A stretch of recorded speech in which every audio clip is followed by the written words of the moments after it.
يوم الأربعاء كتعرفوا بأننا دائما كنخصصوه لواحد لواحد الاختصاص اللي هو مهم جدا جدا جدا جدا، اللي هو الاختصاص ديال أمراض النساء والتوليد والعقم.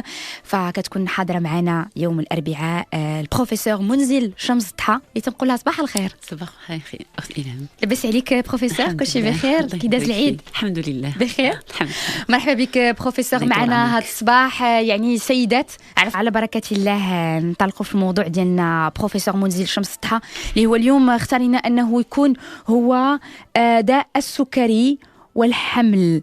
داء السكري والحمل يعني هذه جوج ديال الاشياء، جوج ديال الحالات. كنعرفوا بان داء السكري هو واحد المرض مزمن، ياك كنعرفوا بان الحمل هو واحد الحاله اللي تكون عليها السيدات لمده 9 ديال الاشهر، 7 ديال الاشهر في بعض الحالات، 8 ديال الاشهر في بعض الاحيان. ولكن هذا الارتباط ما بين هاد الجوج قربينا منه اكثر بروفيسور. داء السكري والحمل هو اولا نطرقوا التعريف ديالو، هو ارتفاع نسبه السكر في دم المراه الحامل اللي يتم اكتشافه اول مره في الحمل، كيف ما كان العلاج ضروري سواء حمية أو أنسولين، وكيف ما كان تطورات ديالهم بعد الولادة. وهذا الداء السكري هذا التعريف هذا تيضم جوج الحالات. بالفعل هذاك داء السكري الخاص بالحمل واللي تيتم التشخيص ديالو في الشهر الخامس، واللي من بعد الولادة تيمشي بحالو تتولي المرأة عادية ما تحتاج لا حمية لا علاج. وداك السكري الثاني هو اللي هو مزمن وكان قبل الحمل، وهي الحمل هو غير فرصة للتشخيص ديالو، يا إما عن طريق الكشف الروتيني ديال 3 شهور الأولى، يا إما عن طريق حصول مضاعفات، إما البيبي سمين بزاف ولا الأم تظهر عندها ارتفاع في الضغط الدموي.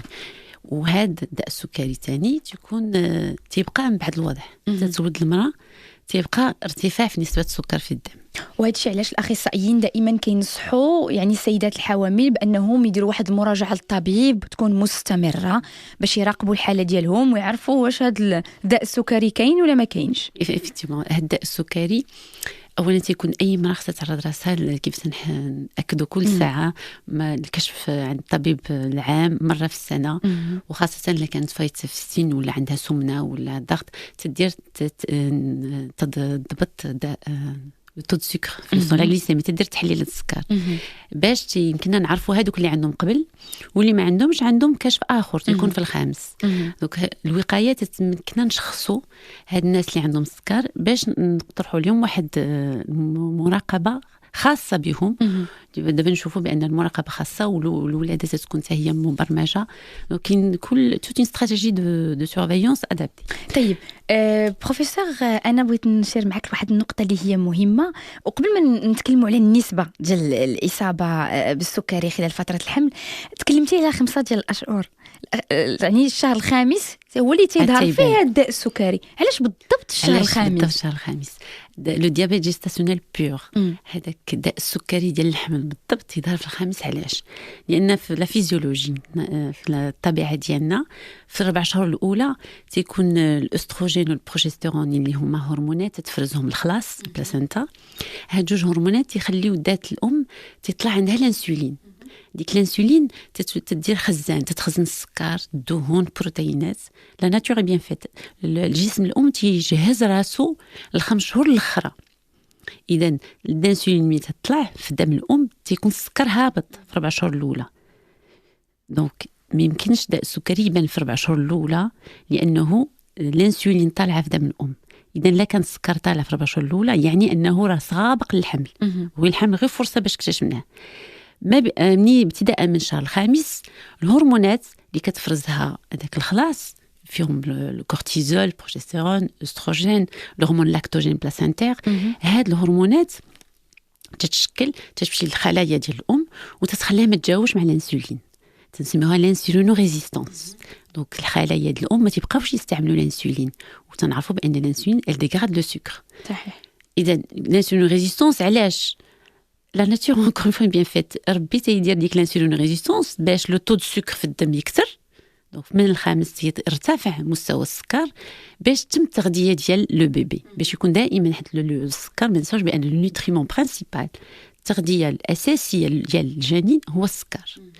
اذا في الاول 4 شهور الاولى تيكون هناك خزان الجسم ديال الام تيستعد لي بوزوان ديال البيبي اللي هما مهمين في 5 شهور الاخرى. دونك في الاول تيطيح السكر، الانسولين تطلع عند لا مامون، وفي 5 شهور ابارتي تتولي الانسولين ريزيستانس، الذات ما تتجاوبش مع الانسولين باش تخلي داك النيفو مستوى السكر تيعلى باش البيبي يقدر يتغدى. اذا سي لو بروفيل هرمونال، داك المناخ الهرموني تيخلي بان من الشهر الخامس تيطلع السكر. ضروري كيظهر عند يعني في جميع الحالات كيظهر هذا تيطلع السكر. ابخي يطلع اش من نيفو، كي الجسم ديالو كيقاوم، كي الجسم ديالو مقاوم تيطلع. وي تيطلع بالنسبه ل7 شهور الاولى تيطلع، ولكن تيبقى في النيفو نورمو. غنطرقوا من بعد الارقام. طيب وكاين هذوك النساء اللي ما عندهمش الميتابوليزم ديالهم ذاتهم ما تجاوبش مزيان مع هذاك الهرمونات، كيطلع بزاف. وخاصه دابا نشوفوا فوقاش السمنه وارتفاع الضغط ودهون بالفعل كيخلي هذوك النساء تيفوتوا واحد الارقام اللي ابارتيغ دو هذوك الارقام تنشخصوا داء السكري. طيب نبغيو نرجعوا للنسبه ديال الاصابه بالسكري خلال فتره الحمل، يعني النسبه ديالو شحال تتكون؟ النسبه ديالو تتكون تيخص 4 حتى 5% ديال الناس اللي حاملين.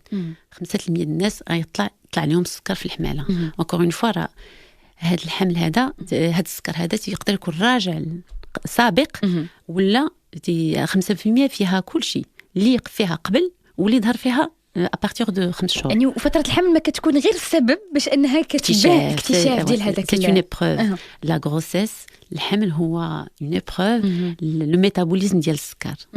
يصير اللي كان غيبان فيه السكر غنشوفوا بان في المستقبل كاين هادو السيدات هما عرضه لداء السكري المزمن. دونك الحماله سي اون ايبروف الميتابوليزم ديال السكر اللي بان فيه السكر في الحباله عنده ان ريسك كبير باش يديروا من بعد. وهذا الشيء دائما علاش كنصحوا مستمعينا بمراقبه الطبيب قبل فتره الحمل، واخا ما تكونش عندنا يعني واحد الحاله ديال الحمل ضروري نراقبوا الطبيب، ضروري نديروا هذاك التشيك اب، يعني داك لو بيلون باش نعرفوا اشنو كاين شنو، باش نشوفوا نستابقوا الامور. مستمعينا مازالين مواصلين معكم الموضوع ديالنا اليوم داء السكري والحمل. غادي نتكلموا على شكون السيدات الاكثر عرضه لهذا النوع من السكري. غادي نتكلموا ايضا على ما بعد الولاده وموانع الحمل، ثم الام والمولود والمستقبل ديالهم بعد الاصابه بهذا الداء السكري.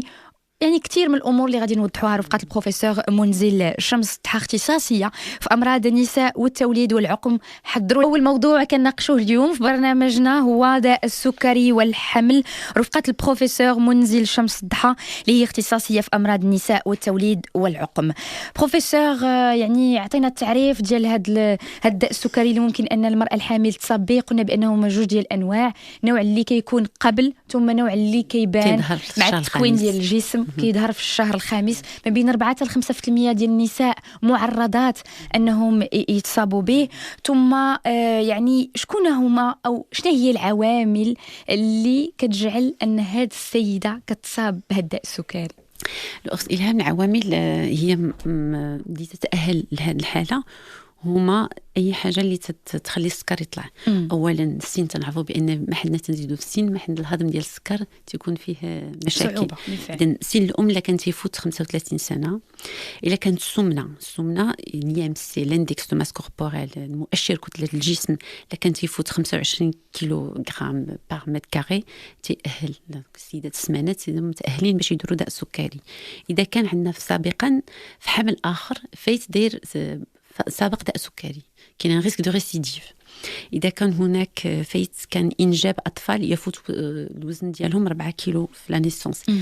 اذا كان داء سكري عند الاخوه، تكيس المبيض حتى هو حاله تتكون فيها الانسولين ريزيستانس، عدم تجاوب الخلايا مع الانسولين. تكيس المبيض هو تيخليه الناس عرضه لداء السكري. او في هذا الحمل الجاري تكون حصول ارتفاع في وزن البيبي. تنعرفوا بان الفحص بالصدى يمكننا نعرفوا الوزن البيبي في البطن ديال امه، وهذاك الوزن اللي كان تيفوت في لي كورب دو كرواسونس تيفوت الوزن المنتظر تيحتم علينا نديروا الفحص على داء السكري وتكون مراقبه. ولا كان عاوتاني في هذا الحلم الجاري اللي كان نيدغامنيوس، الا كان الماء السقيه الماء السائل اللي تيحيط بالجنين الا كان كثير بزاف حتى هو تنجبروا باش نديروا الكشف، لان تعرفوا الماء السقيه تيجي من تبول الجنين.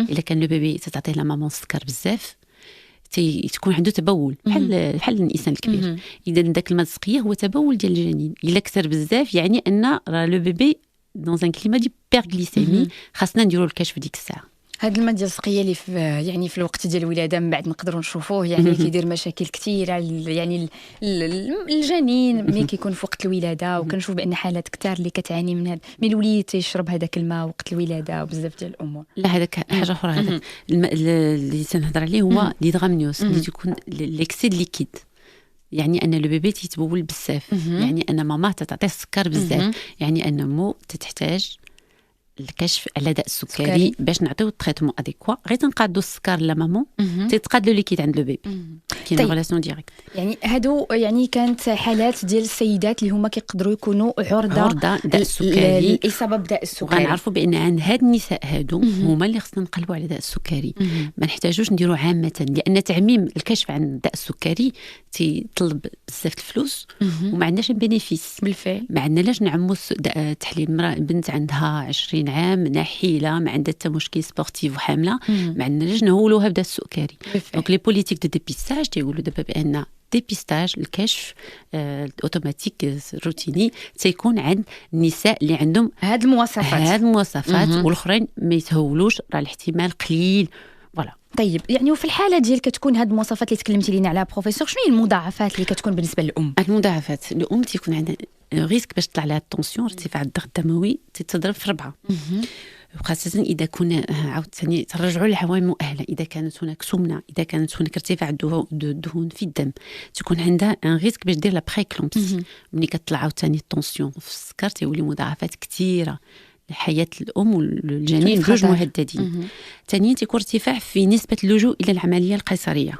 تنعرفوا بأن الداء السكري تيعطي داك، شفنا بان الا كان السكر طالع عند مامون تيكون السكر طالع عند البيبي، تيبدا البيبي تيدير خزان، تيخزن داك السكر، صافي دي غرو بيبي.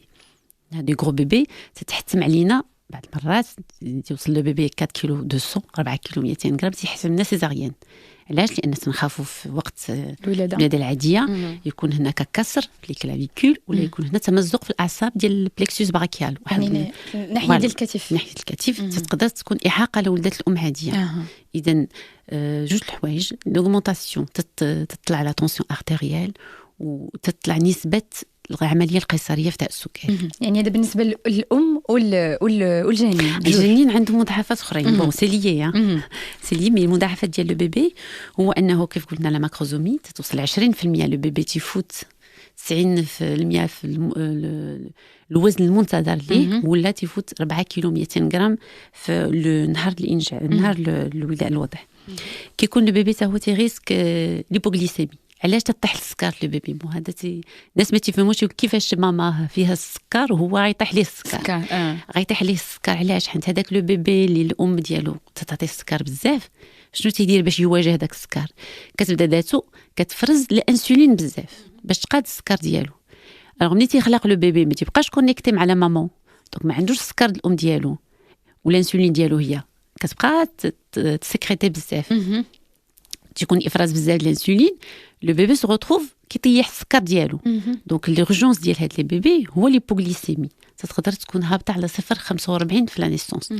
ونشوفوا من بعد بان لو بيبي ملي تيخلق تنتكلفوا به اون اورجونس، خصو ياكل في نص الساعه الاولى، وخصو نبقاو نديروا ليه هذيك الجليسيمي كابيلير ديكسترو توت لي 6 اور، ولا كان خفان ولا اختناق ولا هذا، باش ما يكون لو ريسك ديال السكر يطيح ليه سي اون اورجونس. وهذا الشيء علاش ضروري المراقبه ضروري نعرفوا شنو الحاله قبل الولاده، باش عند الولاده يقوم يعني الاخصائي بشنو خصو يدار، باش تكون مراقبه خاصه، وتكون الوليد عنده واحد الصحه ولا البنيته عندها واحد الصحه اللي هي مزيانه.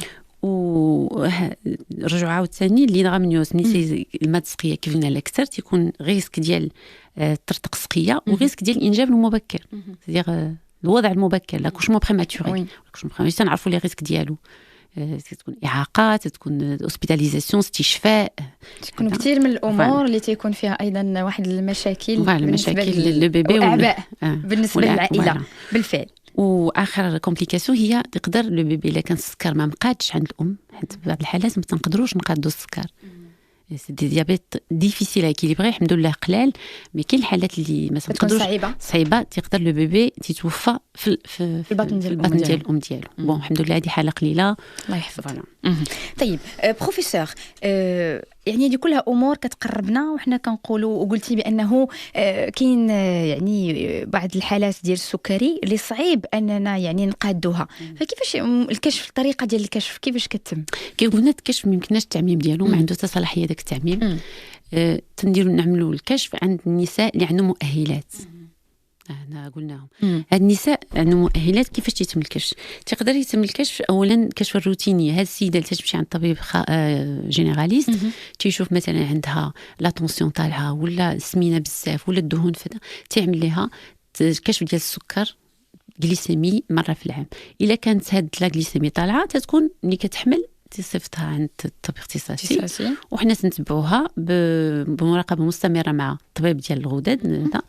ومن الاول اون بروغرام لا غروسيس، بحال دابا الا كان السكر طالع تيكون هناك تنشوفوا لي كومبليكاسيون ديال لي ديجينيراتيف، تنشوفوا واش الحمل يقدر يكون ولا لا، واش ما عندهاش مشكل في القلب، في الكليه، في العينين. تندير واحد لو بيلون دي كومبليكاسيون. الا كان هناك خطر على حياتها ما خصهاش الانجاب نهائيا. كيتوقف هذاك تيتوقف اللي عندها وليد ولا جوج وعندها مثلا كارديوباتي طونسيون طالعه والقلب من فوق ولا الكلاوي بذات انسيونس رينال، هذه الحماله تتهدد حياه الام. هذه سنقول لها ما يمكنلكش تحمل ولا بارك عليك داك الوليدات اللي عندك. الا كان ديك الساعه ممكن تحمل تنقادوا السكر، تنشوفوا شنو تيدعي الانسولين، تنديروا موانع الحمل فعاله 3 شهور حتى كيولي الخزان تحت 6.5. عاد تنطرحوا عليها بان تقدر تحمل. وديك الساعه تكون مراقبه 9 شهور، 3 شهور قبل و9 شهور كلها. دونك المراه خصها واحد العام كله السكر مضبوط، لان داك لو بيبي راه غير 9 شهور تما. خصو واحد المناخ نورموغليسيمي. لو بيبي ما كيستحمل 2 غرام، ماشي بحال لادولت ما يستحمل 2.5. لو بيبي خاصو على الغليسيمي د ماما خاص على الريق تكون قل من 0.95 ومن بعد الماكله قل من 1.20 غرام. لو بيبي سي ان لوكاتور دو 9 موا، خاصو السكر ديالو يكون مقاد حتى الانجاب. ديك الساعه اي بو سبيرميت دي بتي زيكار. عجبتني هاد لوكاتير دو 9 موا يعني. فوالا خصو يكري دون دو بون كونديسيون. كاري خصك تحفظ ليه الحقوق ديالو وتحفظ ليه كل الامور ديالو. يعني خاص مراقبه الحمل على بروفيسور. نرجع اسمح لي، قلنا هذه تدير تحليله عند الطبيب جينيراليست يشخص هذا وتيصيفطها للجينيكولوج باش يتبعها. هذا المراه في 3 الاشهر الاولى. 3 الاشهر الاولى تنديروا عاوتاني عند هاد السيدات مؤهلات السكري تنعبروا السكر. الا كان شفنا بان في الفيزيولوجي ديال السكر تهبط 4 شهور الاولى ياك اخت الهام. دونك ملي تهبط ان السيده اللي كان عندها غرام و26 في 3 شهور الاولى، هذه يعني ان عندها ديابيت سابق للحمل وخاصها كيفو. الا كان السكر فوق 0.92 هذه يعني عندها ديابيت جيستاسيونيل اوتونتيك غير ديال الحماله. دونك 0.92 تنشخصوا لو ديابيت جيستاسيونيل. هادو سي لي نوفيل نورم، هذه التوصيات ديال 2010 اللي تنخدموا عليها. 0.92 في 3 شهور الاولى سان ديابيت جيستاسيونيل غير ديال الحمل. غرام و26 سان ديابيت سابق. ولا كان كلشي نورمال تنمشيو ما بين الخامس والسادس تنعملوا التشخيص. وهاد الساعه هذه بحاجه اخرى يعني الخامس، يعني الشهر الخامس هو اللي تنعطيوها تاكل السكر، استيعاب السكر 75 غرام. الا كان ان سول شيفر طالع رقم 1 على الريق خصها تكون تحت من 0.92 ساعه من بعد استيعاب 75 غرام السكر خصها تكون قل من 1.80 ساعتين من بعد خصها تكون قل من 1.53. الا كان رقم 1 في هادو طالع سيتان ديابيت جيستاسيونيل داء سكري تلزم مراقبه خاصه وبروغراماسيون برنامجات الولاده. طيب يعني احنا مازالين مواصلين معكم موضوعنا اليوم داء السكري والحمل. مستمعينا ممكن انكم تحضروا تساؤلات ديالكم بعد 5 ديال الدقائق غادي نطلقوا لكم يعني الخطوط وغادي نبداو نستقبلوا المكالمات ديالكم. فقط حبينا اننا يا مستمعينا نعطيوكم يعني جميع المعلومات الكافيه فيما يخص هذا الموضوع باش كل استفاده حاضره، ثم نبداو نتلقاو يعني الاسئله ديالكم اللي حتى هي ممكن انها تعطينا يعني افكار اللي ربما احنا ما ناقشناهاش ونقدروا اننا يعني في حالاتكم تشخصها لكم البروفيسور شمس ضحى منزل. بروفيسور، مراقبه الحمل يعني السيده كتراقب من قبل الحمل وفي الفترة ديال الحمل وحتى من بعد الحمل. يعني وفي الفترة ديال الولادة كيفاش كتم هذه العملية؟ فترة مراقبة الحمل كاين فولي اوبستيريكال واندوكرينو. فيما يخص جينيكولوج تكون مراقبة متداومة كل شهر في الأول، ولا كانت مضاعفات غابروشي كل 15 يوم تنتم فيها وزن الأم، مراقبة الضغط الدموي، ريشيرش لي بروتيين في البول، بروتينوري، البحث عن تعفنات في المهبل أو المسالك البولية. ومني كتوصل 8 شهور تتكون مراقبة مقاربة لأن الولادة قربت. نشوفوا فيها الوزن المنتظر ديال لو بيبي باش نشوفوا قيصرية ولا وهاد الحاله اوستيتريكا. فيما يخص السكر اما تنقابلوهم حنا ولا تنقابلوهم مع لوندوكرينولوج. خاص يكون الحميه اولا، الحميه خاص ما تفوتش 1600 كيلو كالوري بار جور، 3 الوجبات مهمه وجوج وجبات خفيفه، وعدم والانعدام نهائيا عن تناول السكر سريع الهضم. دي سكرولون تاخذ لو سكرولون. ملي كنديروا داك الريجيم 7 ايام حتى 10 ايام وما لقيناش لي زوبجيكتيف ديالنا اللي قلنا هما 0.95 على الريق وغرام 20 ساعتين بعد الماكله، منين ما تلقاوش هاد الارقام تندوزو للانسولين وتنادابتيو ساشون كو غادو لي بيزوان ديال الانسولين غادي يطلعوا في الحماله. دونك تكون مراقبه مستمره متقاربه. وهادشي بتناول ادويه انسولين. الوغ الكينات الاقراص ديال الديابيت ما عندهمش صلاحيه، ما عندهمش اوتوريزاسيون دابا. كنعطيو غير اما لو ريجيم زائد الرياضه 5 حتى 6 مرات في السيمانه. لو ريجيم بلس الرياضه لما عطا والو تندوزو للانسولين. والمراه تكون عندها ان كارني، كتكون عندها لا ماشين ديالها دابا عندنا الادوات ديال الانترنيت اون بوكومونيكي باغ واتساب باغ ميل. تنقابلوا انا عندي دابا بعض المرات ديالي تنقابلهم في واتساب، تيديروا ان سيكل غليسيميك تطلع لي الشيفر تيصيفطوهم لي في واتساب، تتم المراقبه غير بادوات الانترنت. بروفيسور سيدات كيلتزموا بهذه الامور هذه؟ دابا عندي وحده اونكور دابا كتسن ليميسيون ديال النيت تنحييها بزاف هند الخريف تنحييها بزاف. غادي عندها السكر مضبوط في الحم كله، ما محتاج لا انسولين لا والو، تدير الرياضه وتتمشى والسكر مضبوط وغادي عندها الحظوظ كلها باش تولد كمرأة عاديه. ان شاء الله. سنعرفوا بان المرأة اللي فيها داء السكري اللي ما كتحتاجش الانسولين تدير له ريجيم مضبوط، حيت ما سهلش الحميه تحيد السكر دير رياضه، ما سهلش بزاف على بالفعل. هاد السيدات عندهم نفس الحظوظ باش يولدوا عاديين ويولدوا في الوقت اللي بغاو، ماشي ولا بدا نحبسوا الحباله في 39 ولا 40 سيمين، تنخليهم حتى كيجيو الوجع بوحدو وتولدوا في ظروف عاديه كالمرأة اللي ما فيهاش سكر. جميل. في الوقت يعني اللي السيدات كلها الآن ولا تتفضل تقول لك لا نديرها بروغرامي العملية القيصرية، ما كاينش محسن من لا ناتور. ولكن بصح أن واحد النسبة قليلة ولا تترجع الآن للولادة الطبيعية ولا تتبغي أنها تولد طبيعية، كتعرف من بعد شنو كيوقع. العملية القيصرية سي شيروجي عندها لي مضاعفات ديالها، ما كاينش محسن من الولادة العادية. بالفعل. وصلنا لمرحلة الولادة بروفيسور. الولادة إلا كنا كلشي مقاد، السكر مقاد، ما كاينش الانسولين، ما كاينش مضاعفات عند لو بيبي، كنخليو المراه تولد حتى كيجيها الوجع. سور موين سورفيونس تخطيط لو بيبي تنديرو، كنشوفوا في ليكوغرافي الماء تسقيه تو سا، كلشي مزيان تنخليوها حتى يجيها الوجع. الا كان هناك علاج بانسولين ومضبوط ليكيليبر مضبوط يتم انهاء الولاده ما بين 39 سيمين 6 جور، سيتادير 9 شهور 8 شهور و20 يوم حتى 8 شهور 26 يوم. باكونت الا كان السكر ما قدرناش نقادوه، هذا هو اللي يقدر يمشي فيه لو بيبي عند الله مورفو تاع لينوتيرو. لما كان السكر مقاد تيتم انهاء سيتادير ديكلونشمون بالوجع الاصطناعي ولا سيزاريان ما بين 38 حتى 39 اسبوع. ولا كان الوزن لو بيبي سمين بزاف 4 كيلو 200 غرام تنقترحوا القيصريه كيف قلت لك باش ما يتمزقش العصبات دو بيبي. كلش مضاعفات على الوليد، المضاعفات على الام حتى هي تتشرك بزاف دي شيرو دو كول تو سا، دونك من الاحسن قيصريه. طيب مراقبه المولود كتكون بعد الولاده في الحاله اذا كانت الام مصابه يعني بداء السكري، كتكون واحد المراقبه لصيقه بالمولود كما سبق وقلتي لنا. هاد النساء سورتو اللي تاخذوا الانسولين خاص الوضع يتم في مستشفى او مصحه مجهزه لاستقبال هذا النوع من المواليد. كاين ريسك اختناق التنفس، سورتو لو ريسك ديبوغليسيمي تاع السكر، خاص مراقبه مستمره لو بيبي الجليسيمي ديالو، خصو ياكل بطريقه متقاربه لانه لو ريسك هو يطيح ليه السكر، لي ريسك نورولوجيك ونيفو لو سيرفو دو بيبي. يقدر يكون عنده مشاكل يعني ليبوغليسيمي سورتو ليبوغليسيمي سورتو سي تاع السكر. طيب ما بعد الولاده شنو تيوقع وكيفاش كتكون المتابعه من طرف الاخصائي؟ سي توجور كذا. كاين جوج انواع السكر. هذوك السيدات اللي غير ريجيم وبان فيهم غير 5 شهور الاولى وتداووا غير بلو ريجيم، هذوك ترجع لهم السكر مقاد كل شيء، ترجع السيده الطبيعيه ديالها، السيده طبيعيه عاديه. نقترحوا عليها شي وقايه، نهضروا على الوقايه. هذوك اللي عندهم الانسولين ولا ديابيت سابق للحمل، هذوك نقصوا من لي دوز دانسولين بجوج. توت لي دوز سون كاسي، تنهبطوا الانسولين وتنراقبوا بالديكسترو ديك الساعه، تنلقاو المقياس الصائب ديال الانسولين. 3 شهور من بعد تنديروا فحص، تنشوفوا فحص يعني علاش 3 شهور من بعد هاد الهرمونات ديال خلاص كلشي تحيدوا من الذات.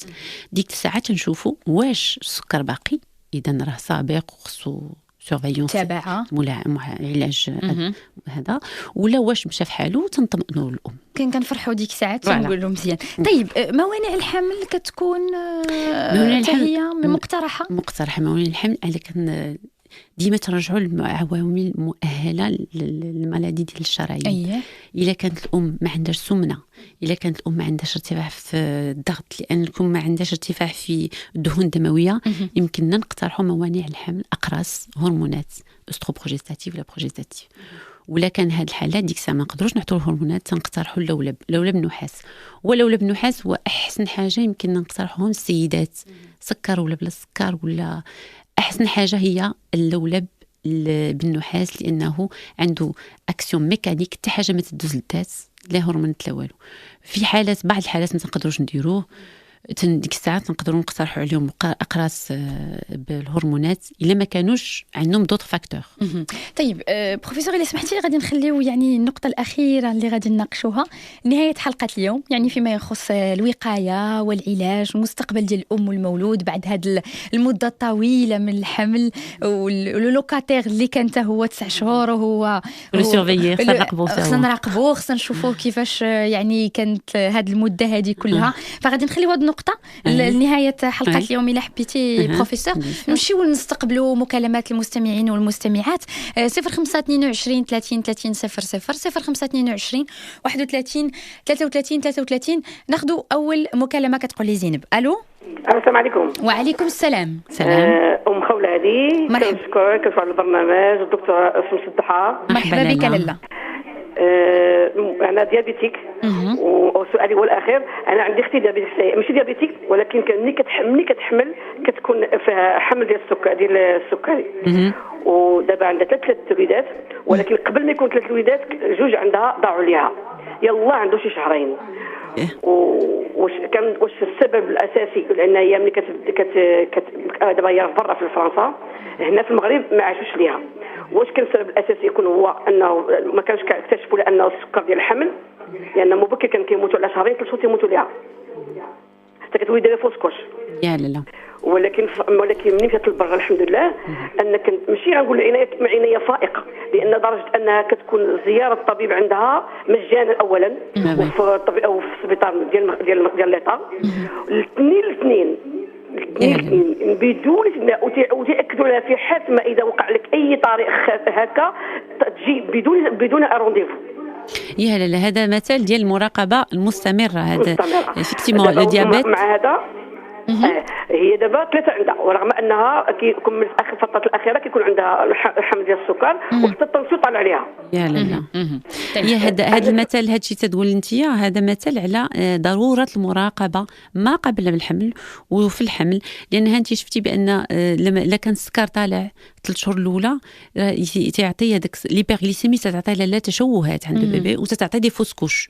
راه هذا مثال ديال لينيوس، هذه قصه ديال المراه فيها السكر قبل المراقبه ومن بعد المراقبه. قبل المراقبه كيكون دي ريز دو فوسكوش، انت قلتيهم كاين تقدروا يكونوا تشوهات، خاص داك الحمل يكون في واحد المناخ ديال غليسيمي نورمال، وخاص مراقبه شديده كل 2 بصح كل سيمانه كل اسبوع.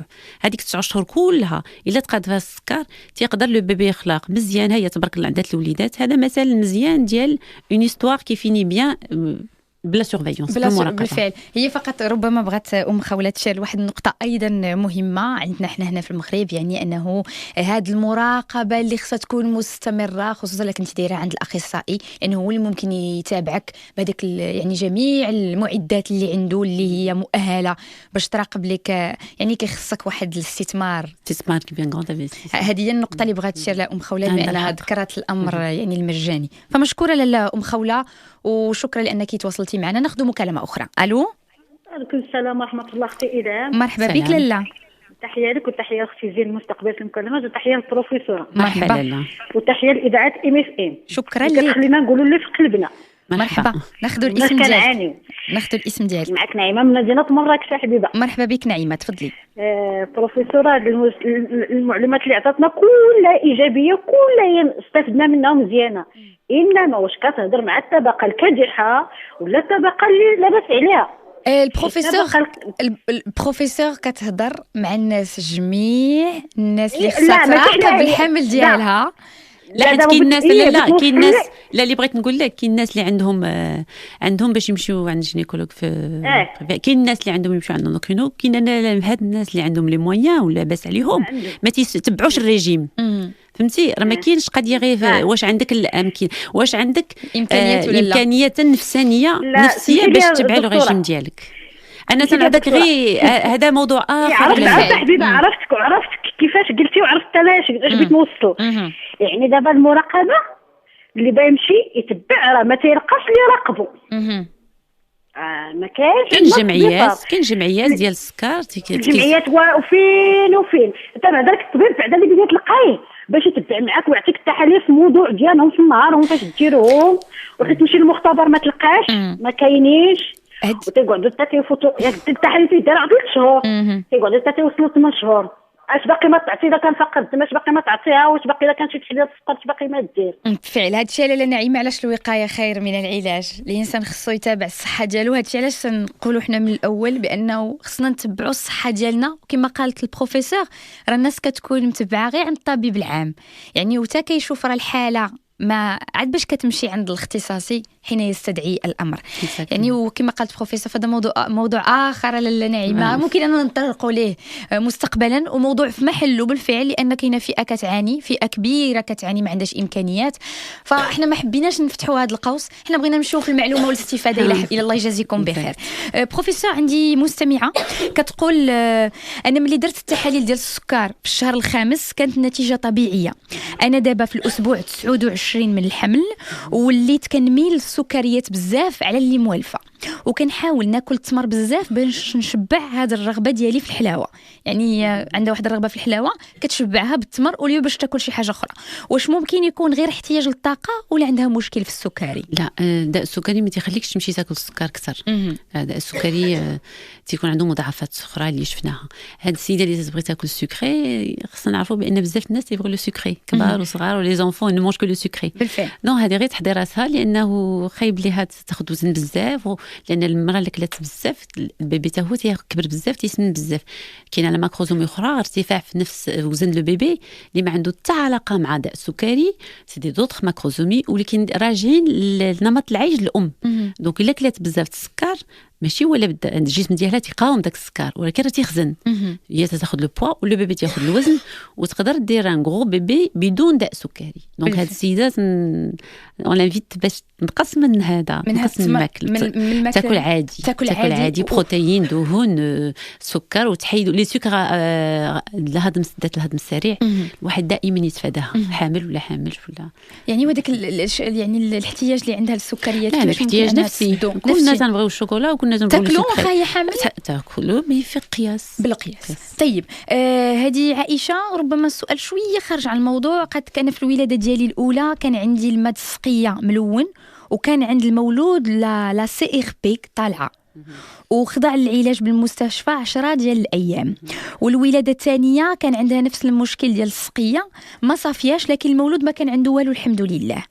قالت لك هي الان حامل في الشهر السابع، والسؤال ديالها شنو هي العوامل اللي كتسبب في تلوث السائل، واش ممكن يعني نعرفوا هذا المشكل قبل الولاده بواسطه الفحص بالصدى 3 دي بروفيسور، ومع العلم انها كتحرص على النظافه والمتابعه الطبيه خلال الحمل. هاد السيده تطرق لها سقيه 2 مرات، تنخافوا يكون هناك تعفن في المهبل. وهاد الحالات الا كان تعفن فيتسابق باسكو لا سي ريبيت على هي ان البيبي تعفن. دونك طرطقات سقيه ولو بيبي تعفن، دير تحليله ديال المهبل بريليفمون فاجينال وهي حامل الان في الشهر السابع. طيب تدير بريليفمون فاجينال، تيكون واحد الميكروب سميتو لو ستريبتوكوك بي، هو اللي تعطي هاد لي انفيكسيون فاجينال ريبيتيسيون بها باش كتطرطق سقيه في كل حماله. تدير ان بريليفمون فاجينال، لا كان نيجاتيف ما فيه حتى ميكروب ما عندنا مناش تخاف. طيب مستمعينا، رجعنا لكم من جديد مستمعينا. هذه 10:42 ثانية بالتمام، يعني على أمواج إذاعة MFM واصلين مستمعينا الحديث على موضوعنا داء السكري والحمل، رفقة البروفيسور منزل شمس ضحى، اختصاصية في أمراض النساء والتوليد والعقم. مرحبا مستمعينا بتساؤلاتكم. ناخذ مكالمة. ألو السلام عليكم. وعليكم السلام لاله، صباح الخير. صباح الخير. ناخذ الاسم ديالك؟ لاباس الحمد لله. فاطمه من الدار البيضاء. مرحبا بك لاله، تفضلي. اختي عندي واحد السؤال خارج الموضوع. تفضلي اليوم تفضلي. انا كناخذ واحد الدواء مده دابا 3 شهور، ما بغيتش نعطي الاسم ديالو، البروفيسور غتعرفوا، كناخذو نهار الثاني في لي ريغل. دابا مده 3 شهور اللي كيحفز البويضات للحمل. ودابا عندي 17 يوم اليوم، وعندي الحريق بزاف، وانا عندي غير مبيض واحد. 17 يوم ديال الغوتار؟ لا، عندي 17 يوم في الرجل، وعندي الحريق بزاف في الجهه اللي عندي فيها المبيض. يمكن تجاوبتي بزاف، جاوبتي بطريقه اكسيسيف مع الدواء. الا عندك حريق بزاف يقدر يكون انكيست. وانا يلاه مؤخرا حيت متابعه الاباضه مع الطبيب ديالي، يلا درت يعني ليكو ديك السيمانه ما عندي حتى حاجه. يقدر يكون البويضه عاد خرجت، عند الحريق في الجنب المبيض يقدر يكون غير البويضه تتخرج، وهذا بحال غطيح مني شي حاجه. يقدر يكون البويضه جاوبتي مزيان مع الدواء والبويضه غتخرج، اذا هذا مؤشر ايجابي مزيان ايجابي. دونك بليس يلاه شفتي الطبيب ديالك، دونك ما كانش شي كيس ولا شي حاجه. هذا شيء مزيان، يعني جاوبتي مزيان مع الدواء. مزيانه لاله فاطمه. اي والله يكمل لك بالخير. امين امين، بارك الله. صباحك مبروك لاله فاطمه. ناخذ مكالمه. الو، انقطعت المكالمه، ناخذ مكالمه اخرى. طيب بروفيسور، نمشيو نطرقوا يعني النقطه اللي بغينا نشيروا ليها، يعني في الاخير ديال هادشي اللي قلناه، ديال ما بعد هاد داء السكري وفتره الحمل. تبقاو السيدات مهولين بالفعل. شنو هو المستقبل ديالي؟ بالفعل. شنو هما لي ريسك؟ والوليد البنيوتاج كيفاش غادي يكون؟ كيفاش نتعاملوا؟ هاد النساء خصنا نعرفوا بان النساء اللي عندهم فات داء السكري عندهم نسبه باش يرجع داء السكري في الحمل 30 حتى 80%. وغنعرفوا كيفاش يمكن لهم يتفاداو هذا الرجوع ديال داء السكري. نسبه داء السكري مزمن في المستقبل تتضرب في 7.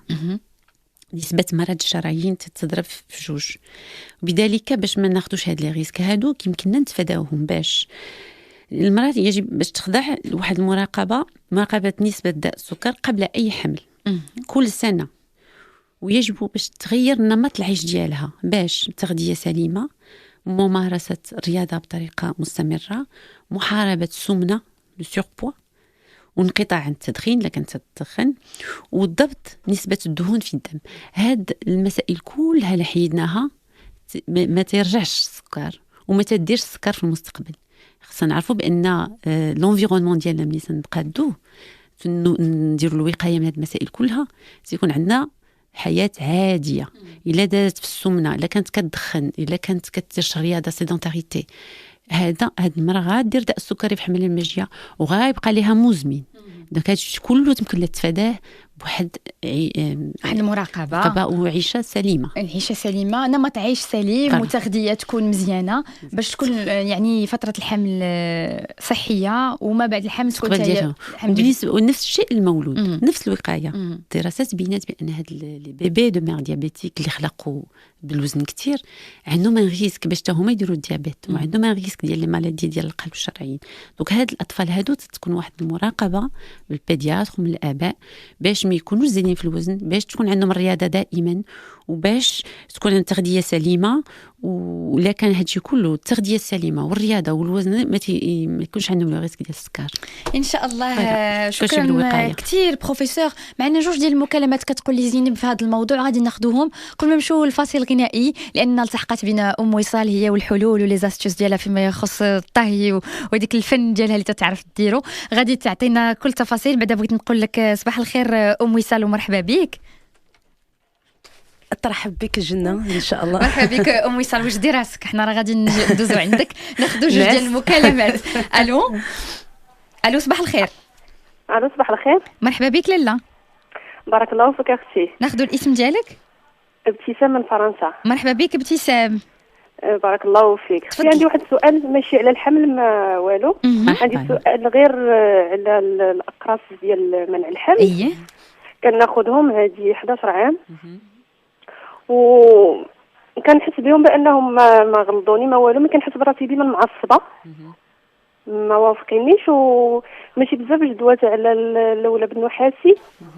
وبغيت شي نصيحه واش كيف هذاك اللولب النحاسي فيه شحال السن ديالك؟ شحال السن ديالك لاله؟ عندي 32 سنه. وش عندك الوليدات؟ عندي 3. نخليهم ليك. اذا الاقراص ال 11 عام 11 سنه الاقراص ديال منع الحمل بزاف.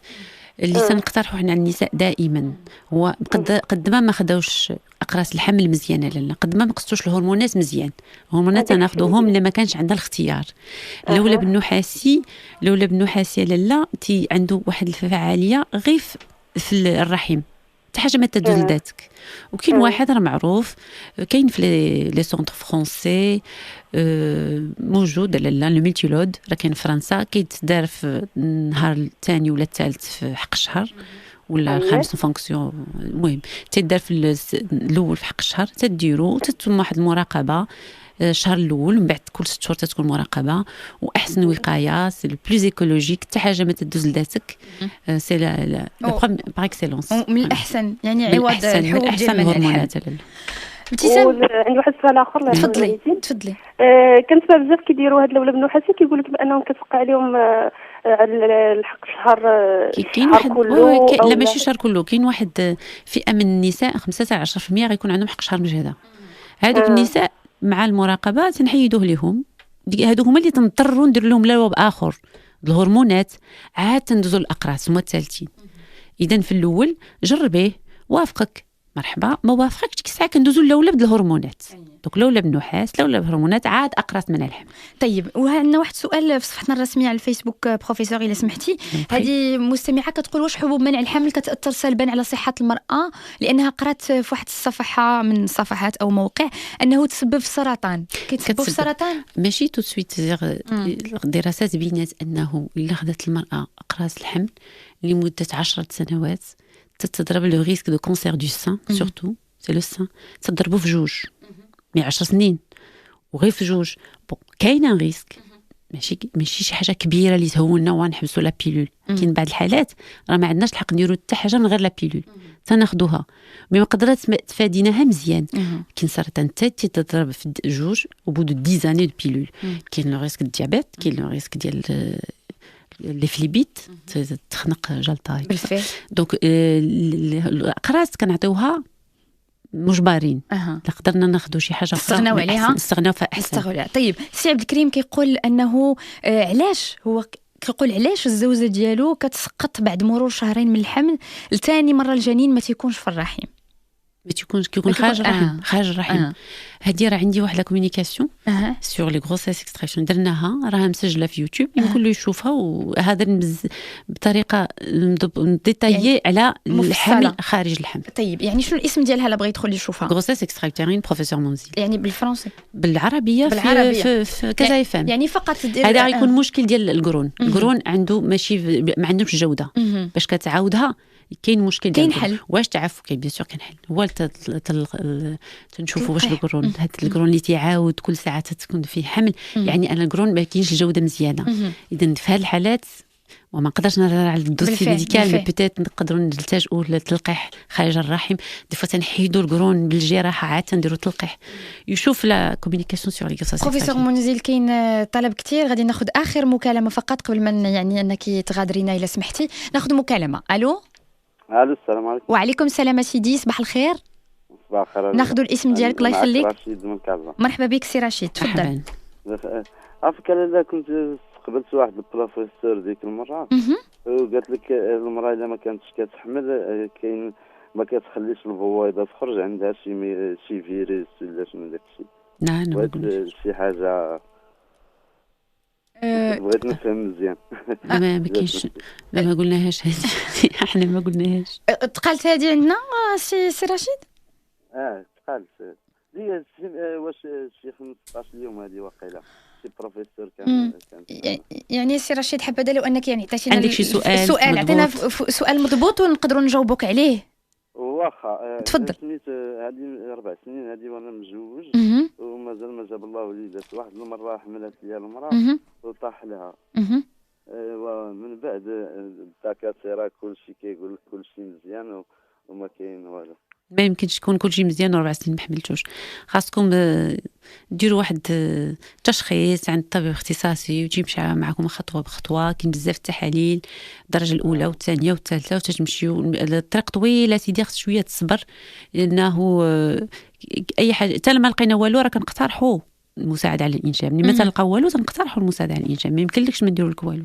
بروفيسور منزل شمس سطحة، اختصاصيه في امراض النساء والتوليد والعقم، شكرا لانك كنتي حاضره معنا اليوم. شكرا لكل التفاصيل والتوضيحات ديالك. شكرا لسعه الصدر ديالك. شكرا لكم مستمعينا اللي تواصلتوا معنا في هذا الموضوع.